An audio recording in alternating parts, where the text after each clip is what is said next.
My CEO wife thinks every guy who marries her just wants her money. Anything over $100. And I have to report it to her.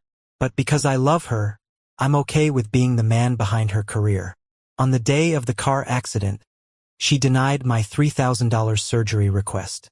She said, "Do you know $3,000 is what many people live on for a month? I'm not earning money for you to leech off me." Without timely surgery, my hand ended up permanently damaged.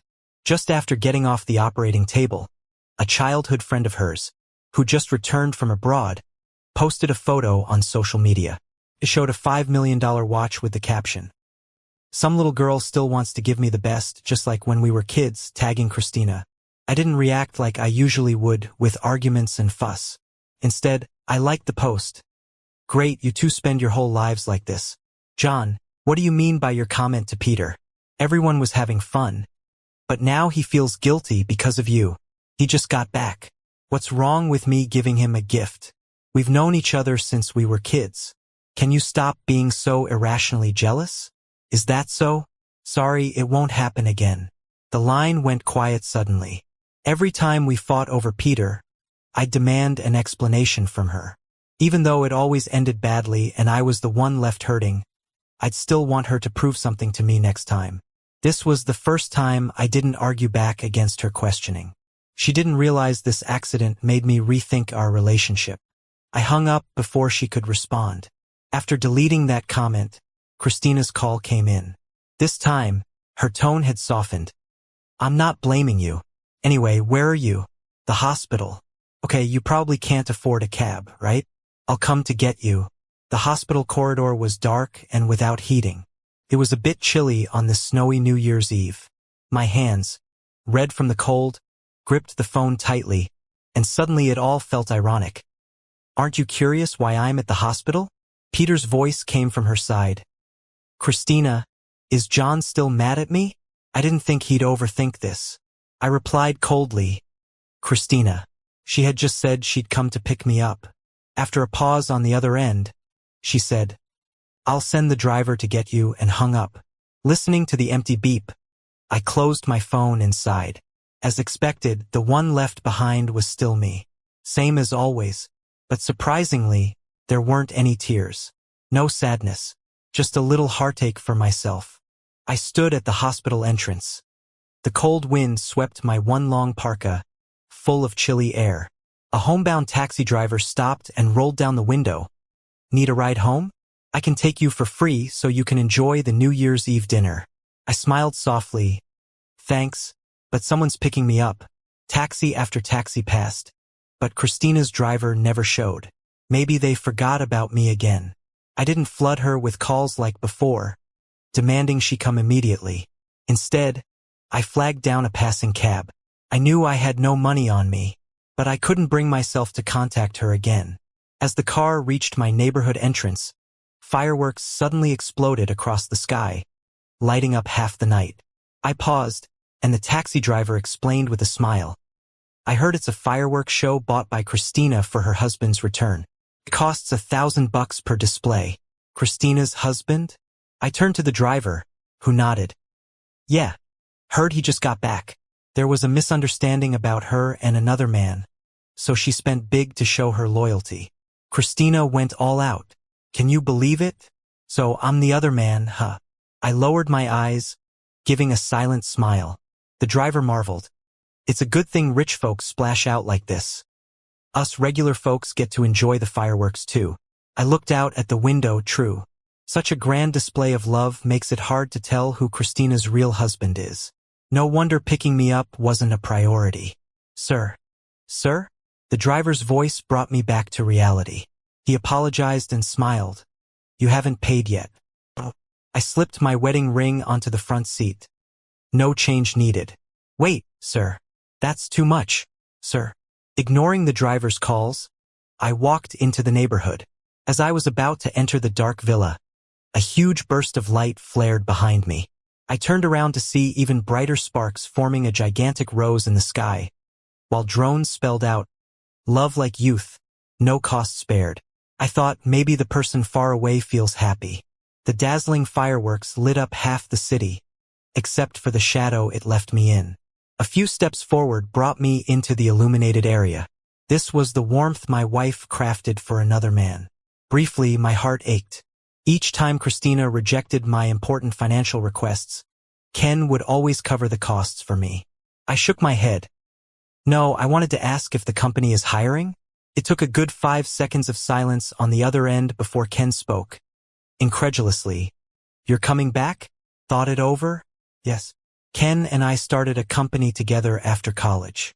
When business was booming, I met Christina through a partnership meeting. She was the one I had a crush on since university. Those were beautiful days. Christina had a sensitive stomach and only ate more when I cooked. She slept poorly, finding deep sleep only in my arms. For her, I agreed to her request to give up work. Ken often warned me against surrendering my career, especially at a time when our company was growing strong. He'd constantly paint the picture of our skyrocketing business, with me eventually turning into a billionaire entrepreneur. But back then, I just smiled and said, for her, I'd give up everything. I handed all my shares to Ken, putting heart and soul into caring for Christina. I kept finding myself abandoned and helpless time and time again. Of course I lacked that. Ken raised his voice a notch. "Are you serious? Are you saying that just 'cause you're mad at her?" I laughed. "I swear to you. Then if I want to set up an overseas branch, I need someone like you who's pioneering. Want to go abroad together, bro?" "Absolutely." "Awesome. Then hurry up and take the IELTS. You only need a 6. I'll stick with you. We can leave by next month." After hanging up, I dug out the dusty IELTS practice papers. I should have taken it long ago, but then I met Christina. My English is just okay, so I have to start working hard now. My body felt weak after the recent surgery, so I sat in my study with Tiger Balm on my temples, working on essay structures. Because my right hand lost its function in a car accident, I practiced with my left hand over and over. Before I knew it, I had fallen asleep at my desk. In a half-dream state, I heard something outside the door. "You sure John won't mind me taking you home?" Then Christina's slightly tipsy voice. "No, he just begged me not to leave him." "Hey, Christina, be careful." A shout rang out, and the study door burst open, jolting me awake. Christina was leaning against Peter, arms wrapped around her waist, smelling of alcohol. I looked up from my desk. "You guys are back?" I rubbed my eyes and yawned. Peter let go of Christina, looking panicked. "Sorry, John. Christina drank too much. There were no cars around, so I brought her back." "Oh, thanks a lot." I didn't question what Christina's chauffeur was doing. Instead, I chuckled, patted his shoulder. "Your face is red from the cold. Thanks for bringing her back." Peter was stunned. Even Christina frowned. "John, are you being sarcastic?" Not at all." "John, I didn't mean it." Peter suddenly grabbed my arm. "Blame me if you have to. Don't fight with Christina because of me." I handed a hot water bottle to Peter. "Here, hold this. Stay warm." Peter fell silent, clutching the hot water bottle, his eyes filled with a bit of resentment. I headed towards the bedroom. "Feel free. You can sleep in the next room tonight. I'm tired. Can't keep you both company any longer. Good night," I said, going into the bedroom and shutting the door. Outside, the two stood frozen. I barely closed my eyes before the bedroom door quietly opened. "John." A light voice whispered, too tired to respond. "John, I know you're awake." Christina sounded a bit angry. I forced my eyes open. "What's up?" I sent him on his way. "Oh, not letting him stay a night?" Her brow furrowed. "John, Peter and I grew up together. I hope you don't get jealous for no reason." "Jealous?" I laughed. "It just snowed late at night. Roads are slippery. I thought it'd be unsafe for him to drive home." Christina was taken aback. I went back to sleep. She pressed against my back, her breath by my ear. "Don't you have anything else to say?" I kept my eyes shut. "Say what?" Usually you'd have a lot to say at times like this. I opened my eyes. True, every time I saw her with another guy, I'd argue, demand she prove herself. You two grew up together, why would I be jealous? Christina's hand on my shoulder tightened. For the first time in our little battles, she had nothing to say. In my half-asleep state, a hand slid across my stomach. I shivered and quickly caught it. No, I don't want to. She held me, but it's been so long. I clenched her hand. Aren't you curious why I went to the hospital today? My work report said surgery, but not once did she ask how I was. She laughed. I know, just a cold or something. Let me make it up to you? I don't want to. I wrapped myself tighter in the blanket. I said I'm tired. In my relationship with Christina, I was always the one accommodating her. I was always begging her for things. Refusing something like this? Never. The hands behind me tightened. John, you're usually the one begging me for this. Really? No need anymore. She said nothing. A moment later, the bedroom door slammed loudly, waking me from almost sleep. I turned. She was gone from the bed. She'd slammed the bedroom door shut and left. Soon after, I heard a car engine start. I didn't chase after her. Didn't text her an apology like I usually did when I upset her. Instead, I finally lay in bed, actually able to get some solid rest. The whole next day, Christina didn't come home. I didn't check in on her like before. I met with Ken, discussing our next steps. He was thrilled. Almost set off fireworks. Finding out I was getting a divorce. Knew you'd come to your senses. You're not meant to be some house husband reporting every penny. I chuckled. Then Christina called. It's dark now. Where are you? I paused. You're home? Usually, after a fight, she'd leave me hanging at home for a week until I completely lost my temper before coming back. Nearly at the door, fireworks burst across the night sky brightly. I looked up just like what I saw last night. As I watched, lost in thought, a Rolls-Royce pulled up and a familiar figure stepped out. Christina smiled at me. Like it? Was it for me? What? Thought I'd forgotten. She stood beside me, linking my arm and watching the sky with me. I was drunk last night. Let the driver head home early for New Year's Eve. So Peter drove me back. Hope you don't mind. It's beautiful. Lost in the fireworks. My reply was absent-minded. Christina called, breaking the moment. John. I turned. Yeah? She had a slight displeasure in her expression, but eventually sighed. I know you're upset because I arranged a fireworks show for him, but he's just returned to the country, and then there were your comments before. Why would I be upset with you? I chuckled. I can also see the fireworks show you gave him. Isn't that nice? John. She was stunned. Anyway, thank you. This one was even better than last night's. She studied my expression. You're not angry? Why should I be angry? You guys grew up together and one of you just came back to the country. It's only right to give him something. Christina stood there, stunned. A moment later, an emotion that seemed like guilt seeped into her usually indifferent eyes. She tightened her grip on my arm. Let's go on a trip? You've been cooped up at home for too long. I thought about how I needed to prepare for the IELTS and shook my head. No, I'm fine at home. Her hand, which was holding my arm, froze. But I already booked it. Then take someone else? John, she frowned. I chose an intimate couple itinerary. I lowered my gaze, watching the fireworks reflected in her eyes. If I'd heard a few days ago that she was willing to put in effort for me, especially for a couple's custom trip, I'd have probably been thrilled to hug her. After all, I enjoyed being her husband so much that I wanted everyone to know we were a pair. But now I just smiled gently. Thanks for your effort. But I really can't go. Her face was full of disbelief. I lightly pushed her hand away. It's too cold outside. Let's go back inside. I turned and opened the door. But when I looked back, Christina hadn't followed me. Instead, she got into the car, slammed the door shut, making a loud noise. Then she started the engine and drove off. She's always like this.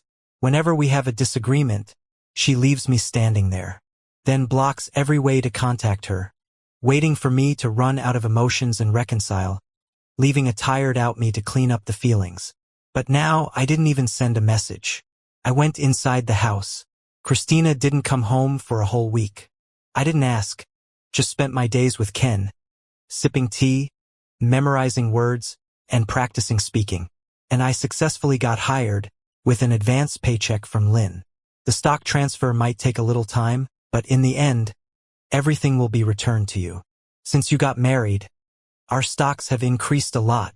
Ken excitedly told me about the company's development these years. The more he talked, the more bittersweet I felt. Thank you for all your hard work over the years. Just as I finished speaking, my notification pinged with a special alert. It was a post from Peter. I used to be bothered by Christina and her childhood friend, Peter, who was abroad, because every time Christina went abroad, she would always spend time with him. I didn't want them too close, but I was curious about what happened between them, so I awkwardly set Peter as special attention. In the post, he was wearing sunglasses, sitting in a helicopter, with an arm around someone's shoulder, happily taking a selfie. The caption read, "Who says childhood sweethearts can't have an intimate trip?" Though the person beside him had sunglasses and a mask, I recognized Christina immediately. I didn't call to question why she took Peter there. I only liked the post and then removed Peter from special attention. As soon as I put the phone down, Christina called. "I'll be home for dinner tonight." I didn't quite get what she meant.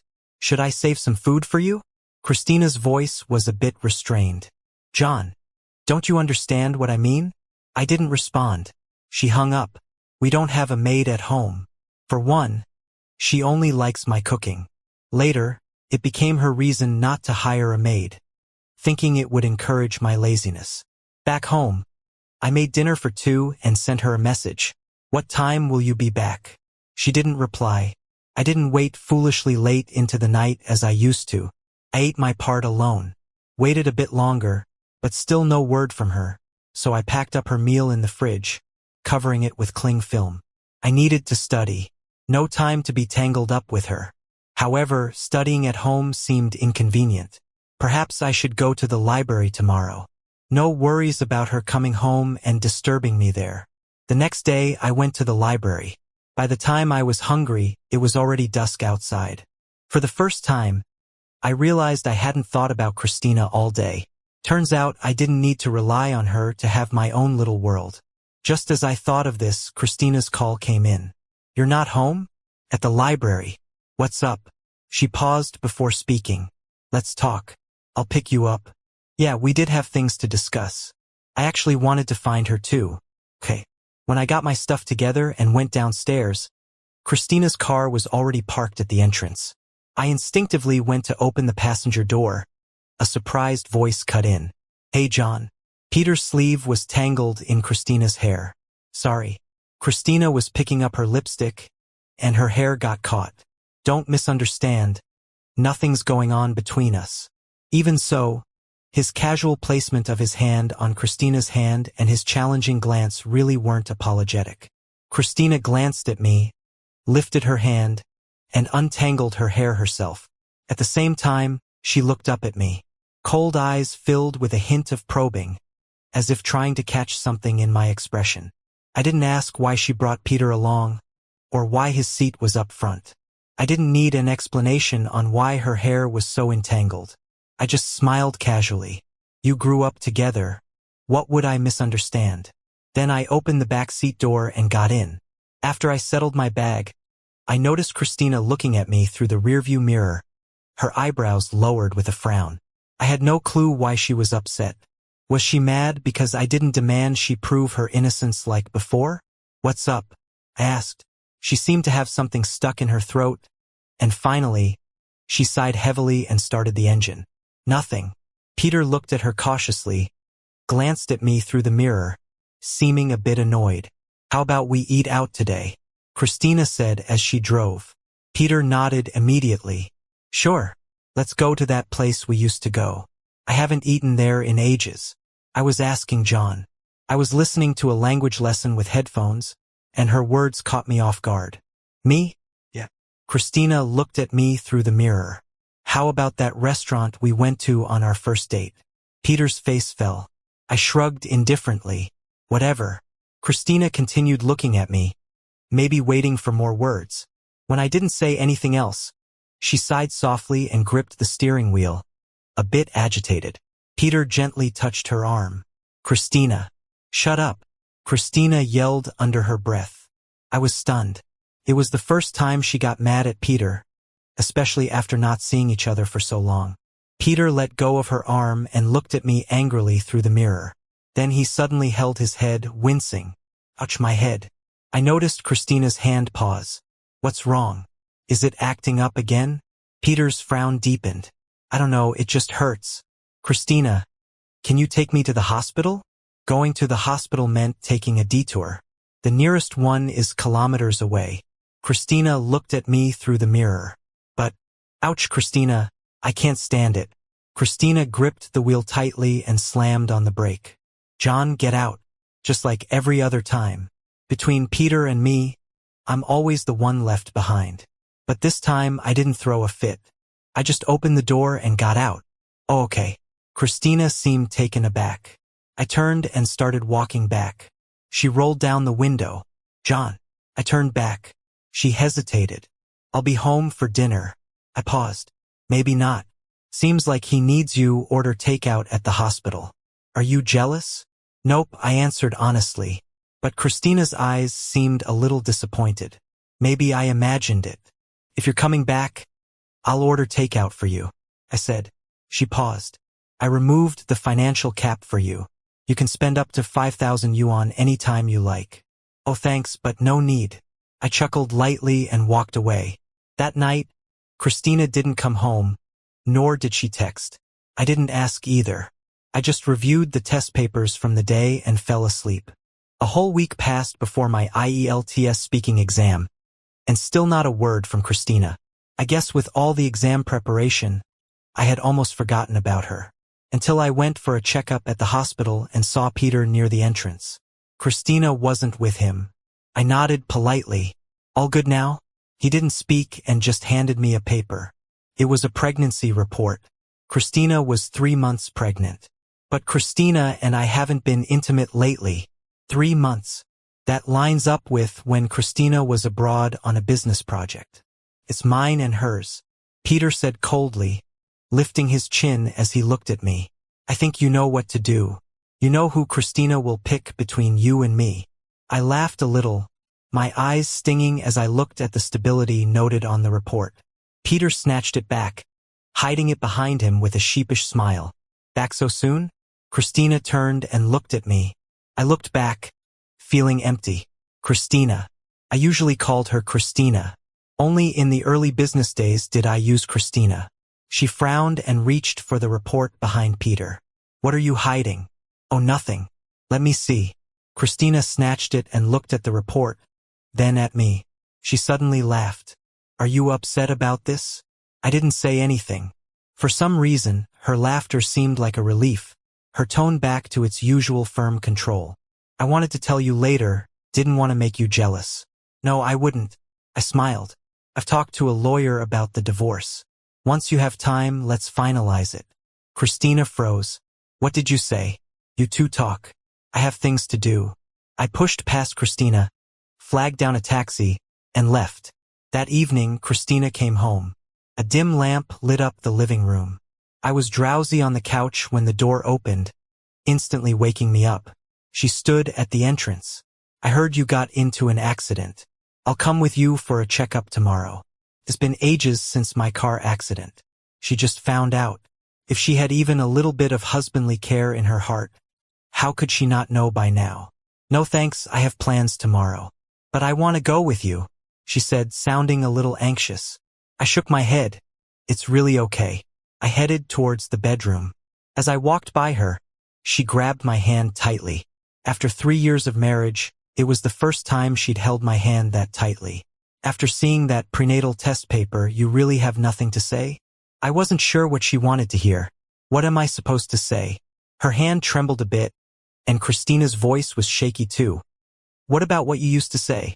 Before, if I saw a prenatal test paper, I probably would have gotten furious, smashed things, and had a huge argument with her. I sighed. Is there anything useful I can say? John. As I tried to leave, she quickly pulled me back. The prenatal test is fake. I just wanted to make you mad. I silently pushed her hand away. I turned and took my medical record from the drawer and handed it to her. But it's true that I can't hold a pen with my hand anymore. The record slipped from her hand once she saw the latest page. The other day, I needed $3,000 for that, I said calmly with no resentment.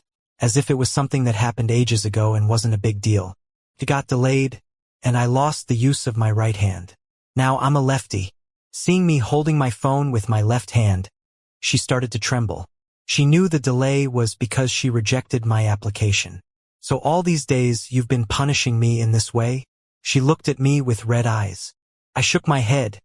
It's in the past. Don't overthink it. A trace of despair appeared in her eyes. Don't overthink, it was something she'd always said to me. But I wasn't trying to argue through this phrase. It was just heartfelt. I turned and closed the bedroom door. Lying in bed, it took a while before I heard footsteps fade away. I had an IELTS exam the next day, so I closed my eyes and quickly fell asleep. The next day, after the exam, Christina was waiting at home for me, which was rare. When she saw me, her eyes were a bit red. John. Her voice was a bit hoarse. She walked over and pushed a gold card into my hand. From now on, spend my money as you like. Looking at that card, I remembered her saying all her savings were on that card. During the worst of our fights over Peter, I couldn't even touch it. Thanks, but it's not necessary. I put it back in her hand. She looked at me, her hand not clutching the card. It took quite some effort to get her to take the card back. John. Oh, Christina, this is the list of applications I've submitted to you over these 3 years. I pulled out a stack of financial papers from my bag. In the past 3 years, I've applied for $6,721. With interest, let's say $7,500. I recently found a job, so I'm paying you back. Saying this, I took out a wad of 100 yuan bills. I placed the money and papers on the table, looked at her. If you're unsure, Christina, you can call a financial officer to count. She looked stunned, then grabbed the papers crazily, flipping through them one by one. Each clearly stated the date, amount, and purpose with a financial stamp on it. She kept looking at the stack, nearly despairing, clenching it in her palm. All this time, have you only applied for this amount? Yeah. In 3 years, she spent less on me than Peter's return gift. Yet, she was always worried I was bleeding her dry. She sat on the couch, her whole demeanor suddenly looking worn out. I sat beside her, and she quietly said, barely audible, I'm sorry. It's okay. I placed the divorce papers in front of her. Christina looked up, shocked at the sight of the papers. I stood, you can think it over. I'll come back in 3 days. I said this and walked out. Where are you going? Oh, I've rented a place. Planning to move out today. But isn't this your home? Christina stood up suddenly. I glanced around, it used to be, I guess. She seemed taken aback. Looking around, she realized all my things were packed away. With red-rimmed eyes, she held on to me. How could you leave without telling me? Who let you just go, no notice? I looked at her, but I've been packing for 2 weeks. Had you paid a bit of attention, you wouldn't think I was deliberately hiding anything. Her hand froze. 2 weeks ago, she was spending time with Peter. John. Her voice trembled. There was never anything between me and him. I just love you too much. Everything I did was so you'd never leave me. I never thought of separating from you. Peter is just my brother. Those things with him were just to upset you. I pried her fingers off one by one and turned the doorknob. Think it over and sign it. Otherwise, I'll see you in court. During the 3 days staying with Ken, Christina kept sending me messages. From photos of when we first met to our wedding day to my birthday gifts to her. She brought up all our past, trying to remind me. But over 3 years, there were only a few moments worth remembering. On the other hand, the painful memories, those too many to count. I sent her screenshots of our fights when she repeatedly left me for Peter. In no time, it turned into 99+ messages. Christina didn't reply again. 3 days later, she signed the revised agreement and gave it to me. I initially asked for only 30% of the assets, as I'd indeed relied on her financially over these years. But she ended up giving me 70%. With dark circles beneath her eyes, she looked at me. Restricting your expenses was just my way of ensuring you'd always stay by my side. But I was wrong. You're gone, and money doesn't mean much to me now. I didn't refuse. I don't feel anything for her anymore. There's no reason for me to turn down her offer. John, I won't compete with you for Christina anymore. Can you please put in a good word for me? She's blocked me, and I can't reach her. She even took back all the gifts she gave me. I don't even have a place to stay right now. She only listens to you now.